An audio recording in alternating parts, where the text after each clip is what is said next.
Thanks a lot కత్తి వెంకట సాబ్ గారు మా స్టూడియోలో పార్టిసిపేట్ చేస్తున్నందుకు. ప్రేమరాజ్ గారు చెప్పండి సార్ ఇప్పుడు ప్లీజ్. సార్ ఇప్పుడు మీటింగ్ అనేది ఈ పుష్ప 2 నేపథ్యంలోనే పెట్టడం జరిగింది.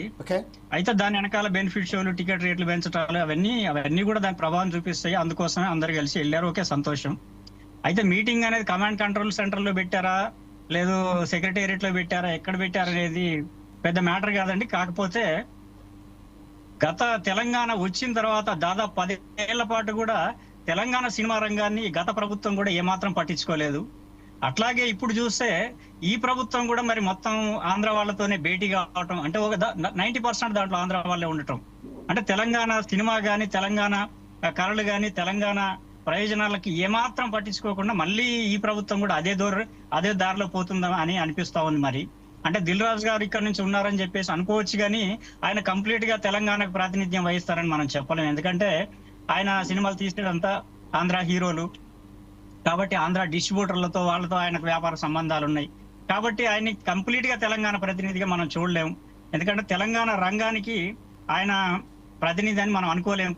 కాబట్టి ఈ ప్రభుత్వం అయినా, ఎందుకంటే తెలంగాణ రాకముందు నుంచి కూడా తెలంగాణ సినిమాల్లో, తెలుగు సినిమాల్లో తెలంగాణ సంస్కృతిని కించపరచడం కానీ, తెలంగాణ కల్చర్ కి అసలు ఏమాత్రం పట్టించుకోకపోవడం కానీ, ఎంత భాషని యాసను కూడా కించపరచడం, ఇవన్నీ జరిగినాయి.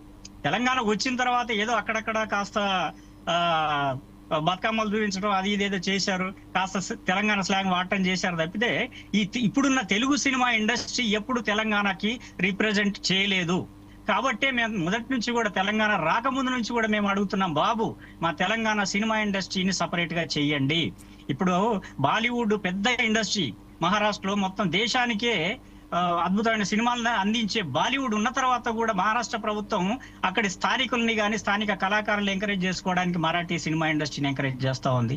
వాళ్ళకి సబ్సిడీలు ఇస్తా ఉంది, వాళ్ళకి రకరకాల రాయితీలు ఇచ్చి అక్కడ స్థానిక కళల్ని, స్థానిక కళాకారుల్ని రక్షించుకోవడానికి వాళ్ళు సపరేట్ గా మరాఠీ ఇండస్ట్రీని డెవలప్ చేశారు. మేము మొదటి నుంచి, తెలంగాణ రాకముందు నుంచి కూడా మేము గత ఉమ్మడి రాష్ట్రంలో ప్రభుత్వాలను అడుగుతున్నాం.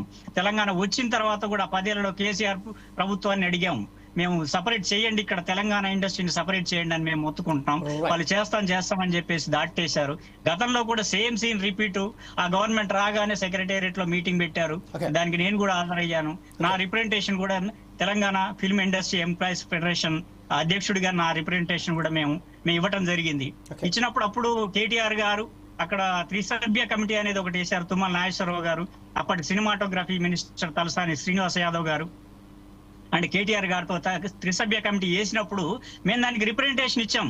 అయ్యా బాబు, మీరు ఎంకరేజ్ చేసుకోండి ఇక్కడ ఇండస్ట్రీని, తెలుగు సినిమాని, హైదరాబాద్ ని ఆంధ్ర తెలంగాణకే కాదు ప్రపంచానికి హబ్ గా చేసుకోండి ఆయన, మాకేం అభ్యంతరం లేదు. ఇక్కడ ఇండస్ట్రీ డెవలప్ అయితే ఇక్కడ కళాకారులకు అవకాశం వస్తుందని చెప్పాం. చెప్తే మేము అప్పుడు ఆయన అధికారికంగా ఒక మాట ఇచ్చారు, ఇక్కడ తెలుగు సినిమా ఇండస్ట్రీ ఉంటది, తెలంగాణ సినిమా ఇండస్ట్రీ ఉంటది అని చెప్పారు. కానీ అప్పటిదా 10 ఏళ్లలో వాళ్ళ చర్యలు తీసుకోలేదు. మరి మరొకసారి మీ దగ్గరకు వస్తాను. ప్రస్తుతం అయితే ఒకసారి జనార్దన్ రావు గారి దగ్గర వెళ్దాం. జనార్దన్ రావు గారు, తెలంగాణ